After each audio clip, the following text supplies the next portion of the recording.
This is such an incredible character for you. How are Thank you you? so much.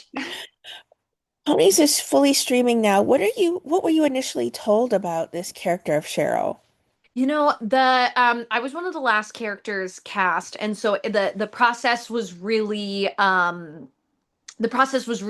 fast, and I was really lucky. I got to work closely with the casting directors on this, and I got to Nick was cast already, so I got to work with Nick on the material. I didn't know the twist. I didn't know what was happening at the end for my character, but I'm really lucky that Cheryl was pretty fully formed on the page. And like the way in which she was interacting on the page, in no way or shape or form, I think really was like disincongruous with what was happening at the end. You know, she's so driven, is so so competent, is somebody that like really has high goals for herself and feels very trapped in her situation. And with the fact that she has like attached herself to a man who she thought was going to be a senator and is instead sort of like a mid-level manager at the CIA. And I think she just, it eats her alive.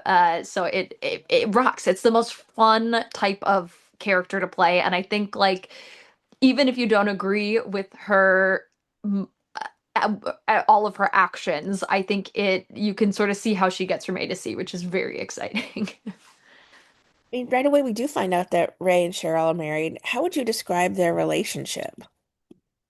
They are certainly an odd couple in pretty much every sense of the word. I do think that there is a lot of love in that, or there has historically been. Like, I do think that Cheryl had options, and I do think that she chose Ray for various reasons. And I do think part of that reason, maybe not like the top line reason, but I think a part of that equation is that like they do love each other. I think this show has hit us at a point in their marriage where like they have both made choices that has driven them pretty far apart. And you get to in episode 7, I think there's a scene that like really speaks to their marriage that like uh uh where Cheryl and Ray are in a fight outside of this Elton John concert, and Cheryl's just kind of like, Ray's like, "You're getting what you want. You always get what you want." And Cheryl's like, "Do you think any of this is what I want?" Like, I think, it really goes to show that, like, Cheryl feels very stuck in a lot of ways in her life, but, also in the status of their relationship too. Talking along the previous question, Susanna Fogel and David Iverson said they did plant clues along the way about Cheryl's you know, hidden life to this.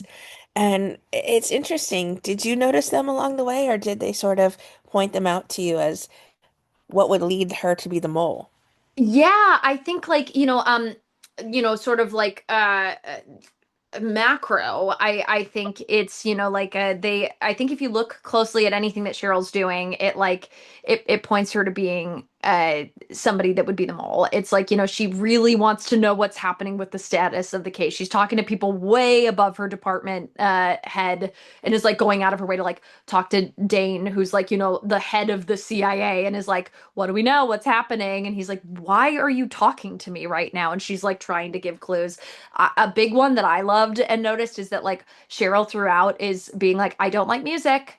I don't like music, and so we can't be playing music." And at the end of the day, you kind of find out it's like, oh right, they have recording devices in all of those stereos.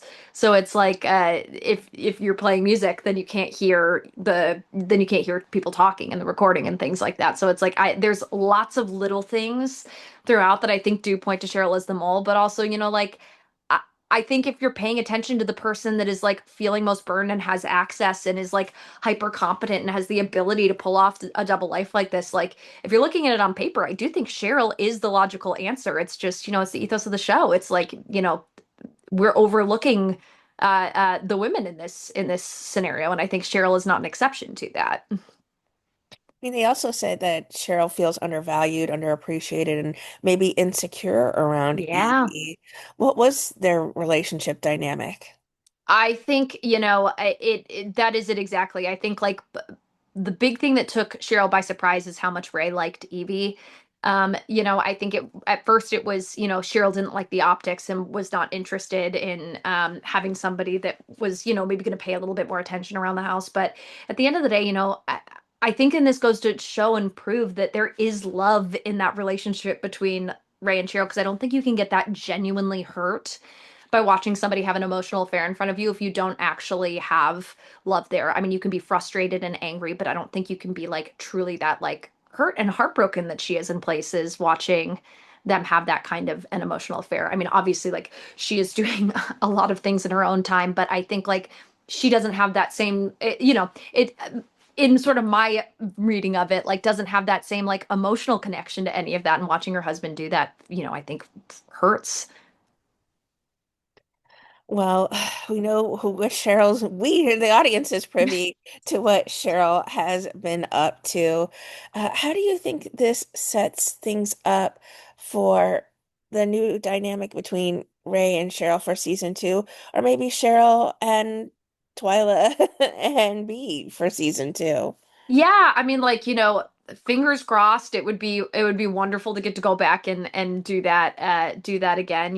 I have no idea what that would look like moving forward. I think that there's like a lot that can be played with there, and I with my entire life trust whatever David and Susanna end up doing with that path. But I think there's so many things, especially now that the audience knows that it's Cheryl being the mole. I'm so curious what that would look like in another season and how they would take that. I mean, the show is very serious, but with, Broadway stars and these incredible cast members you have, what was it like between the shooting? Incredible. It was really so wonderful and fun. We sang a lot of karaoke. That was our sort of like big group activity in Budapest. Nicholas Padani, who played Ray, set up live band karaoke at one point, like learned a bunch of music, and we all got to sing. It was like very light, very fun in between takes. I happened to kind of randomly, the onset writer, Carolyn Chickley's, ended up being like and a very old friend from LA that I had. And so we would just spend like hours walking around the city and talking. It was like it people say this and it sounds like a cliche, but it really was like really wonderful. And we all got along so well, which is not a guarantee. So it was the best. Well, as we talked about some incredible scene work you all do for this series, is there a particular one that is a favorite for you, or maybe the one you're most proud of the work you put into? Oh Certainly, man. Evie's takedown. Oh yeah, that was so fun. It genuinely was like it was such a good time. That was that was a really fun day. Anytime where I'm particularly proud of how all the Russian turned out. I am, spoiler alert, not a native Russian speaker. This was my first time ever speaking Russian. And I would say it was an uphill battle. I would say I don't think anybody thought that I had ever spoken Russian before that heard me try and pronounce those words. And so watching it on the final takes, I was kind of like, okay, okay, we got something passable. We got something that the people that I'm speaking to could kind of understand what I was trying to say in Russian. And I think that that rocks. What do you think it is about ponies that has just captured so many viewers? Oh man, I hope that it is the fun of it. You know what I mean? Like, I think David and Susanna craft this really cool and beautiful story that's like filled with like fun action, but also is like funny and heartfelt and touching and relatable in a lot of ways. And, like I think like big projects like this, like sweeping spy projects like this, like I think sometimes people forget that like they're meant for people to enjoy them. They're meant to be fun. And it's like I think that this one really is like serves the audience really well. On top of it just being like a really well-crafted story, it just like is a good time. What's next for you? Have you been busy working on some other projects, Vic? Yes, I'm gonna be playing a character named Runa in the upcoming Star Wars video game Zero Company, which is gonna be really, Oh. really fun. Yeah, the trailer's out. Go check that out. It really is. It's been a blast to work on. So that'll be coming out soon. What would you like to say then to everyone who are fans and supporters of the wonderful work you continue to do on our screens? I really can't thank everybody enough for taking a chance on something that, like I think people really know me as an improviser. People that would have found me pre-ponies, like I'm really grateful and lucky that I spend a lot of time, especially at live shows, getting to like talk and meet people. And I think, people making uh us, at Dropout and Smosh and a lot of those online companies like a big part of their lives and their day. And like just hearing people be like, I get home from work and I turn on one of those videos, like it really means so much to get to be a part of people's lives in that capacity, and for people to trust me with their time, to follow me to a project like this. It really means the world.